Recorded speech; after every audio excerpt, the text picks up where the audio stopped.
I'm sure you've noticed this before. You kick up without a wall and it feels like your hips are made out of lead. So the first thing that you say is, I can't get my handstand because of my hips, because I can't stack my hips. And that's not wrong. Being able to position your hips wherever you want in space is one of my top 3 must-have skills when it comes to hand balancing. At the same time, as we will see in this video, you probably need to work on something else. Here's our guest again. Today we're going to talk about 4 things. First, why you're not stacking your hips. Why it's actually important to be able to do so in the long run. Why it's not so essential tomorrow in the short term. And the number 1 drill you should practice to teach yourself to stack your hips. Many of you have been browsing the internet when it comes to handstands just to figure out what you should be doing and to get some inspiration, as you should do. And so you probably have come across the word stack. So here's what it is. Stacking is your ability to bring something on top of something else. And in handstands, we usually bring a lot of attention over the stacking of the pelvis over the shoulders. First thing to note, the pelvis is not the only thing we have to stack when it comes to handstands. Second thing to note, over the shoulders is not precise. The pelvis could be slightly past the shoulder line if we were to draw a line from the wrist to the shoulders all the way up to the ceiling. The hip bone could be sitting just at that line or maybe a bit before it. Although this is a matter of millimeters, it will have a huge impact on whether or not you are able to hold a handstand with ease at the beginning of your journey. But for argument's sake, stacking the pelvis equals being able to bring your pelvis on that line or past it. You can have a posterior pelvic tilt and your shoulder is nice and open and your pelvis is going to be stacked over the shoulders, but you can also have an arch in the lower back and your pelvis shooting out in an anterior pelvic tilt, and I would still call that a stack. And that's all well and nice. And whenever you try kicking up in the middle of the room, what happens? You lose your stack. There is no stack to begin with. And so those of you who have been thinking about their handstands, and again, watching different tutorials and guides out there, you usually come up with a very valid reason for that. And that is fear. The fear of falling makes you forget all the good techniques you have been rehearsing with the wall until now. And the fact that you have to do so many things simultaneously while upside down to hold just a few seconds also hinders your body awareness. And here's something super essential that is never discussed.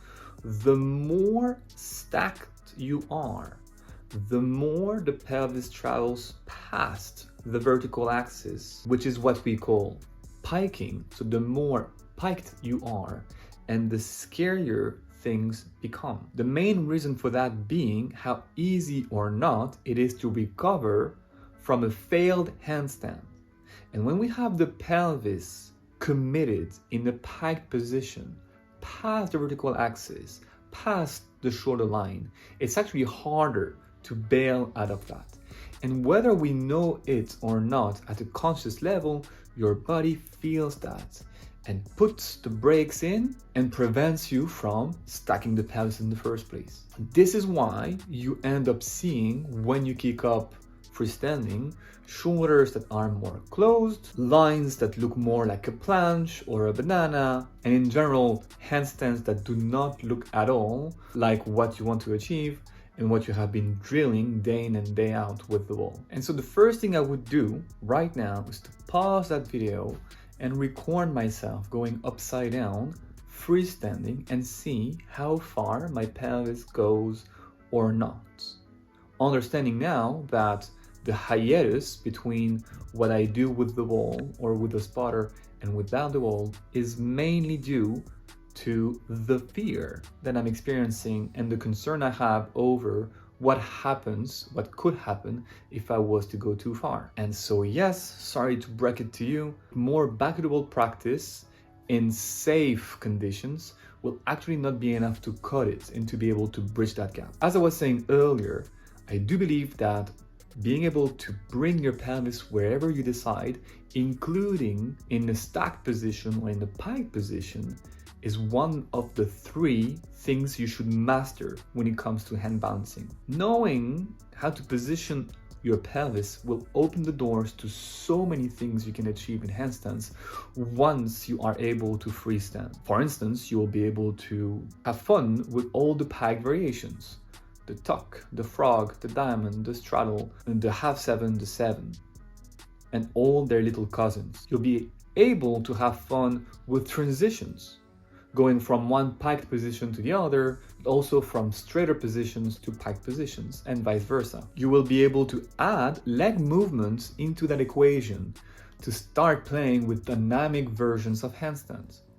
And you will be able to open the doors to press handstands, which require you to finish, in most cases, in a stacked, piked position. Being able to position your pelvis wherever you want is also a prerequisite to achieve the straightest line you are capable of performing. So unless you want to be stuck doing the same kind of handstands over and over again, you do have to acquire this body control. However, every student I have met over the years that is aware that their pelvis doesn't stack itself when they freestand, and that fear or body awareness may have to do something with that, tend to overemphasize this aspect of their training at the expense of other areas which could be much more conducive to progress. You have to understand that stacking your hips doesn't make or break a handstand. It's not a prerequisite for being able to handstand. In the last video, we touched on why that was the case. And while we won't go into the elaborate mechanics behind what makes or breaks a handstand, that is something I would do in my online coaching course called The Rocket, and for which you can find all the information down below. We can simplify it by saying, just picture a 15-kilo kettlebell attached to your pelvic bone. Now imagine kicking up with that thing behind your back. You can easily picture the weight of the kettlebell working against you as you try to go up.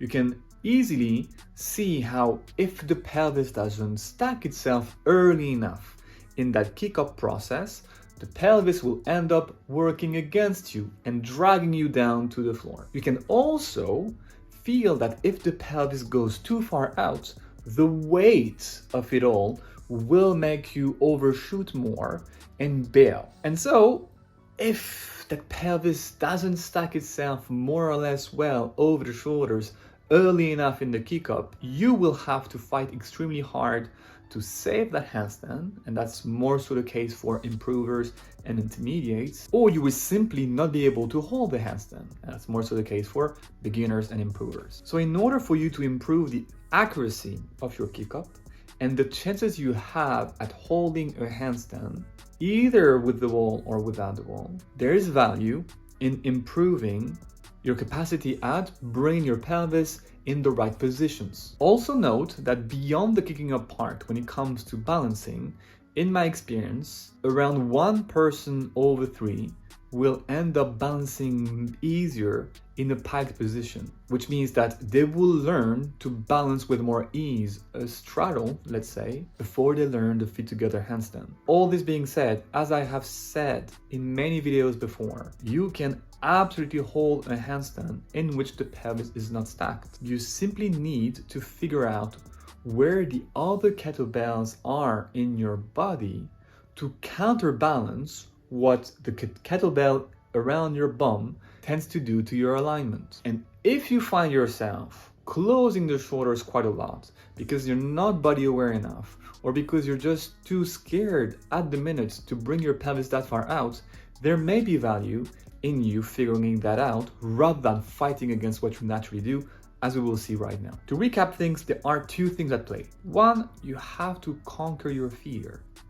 so that you can build up the required body awareness and apply the techniques you have been refining with the wall over the last month in the hope that you will be able to stick a handstand freestanding. This fear management and body awareness process is a long learning curve. On the other side, you can also learn to balance positions that are less fearful, less scary, because they're not as stacked. And that's a much faster learning curve. And instead of obsessing over the first, I will suggest to you in this video that you are better off doing both simultaneously. The best results in terms of consistency and alignment down the line and duration freestanding, I have seen in the hundreds of people I have been coaching over the last decade come from those students who are working on both sides of that coin. There are plenty of drills you can do to improve your body awareness, mostly chest to the wall, your fear management, mostly chest to the wall and freestanding, and your balancing skills in non-stacked positions, which can be done back to the wall, chest to the wall, and freestanding. And we can discuss more of them in the future, but I want to leave you with the one drill that I think is the most important when it comes to learning how to stack your pelvis, and that is kicking up against the wall and landing on the wall butt first. So placing your hands quite close to the wall, let's say 2 inches away from the wall, from your nails to the wall, you are going to kick up and shoot your butt out to try to land your bum as softly as possible against that wall and not your feet. So your butt should find the wall and your feet should be before vertical and never reach the wall. The only way you're gonna be able to do that is by stacking with the right timing your pelvis over the shoulders, mainly using shoulder flexion. But if you're somebody who tends to use their lower back flexibility to do that, it's also a good way to diagnose that. And that's one of the tests we would use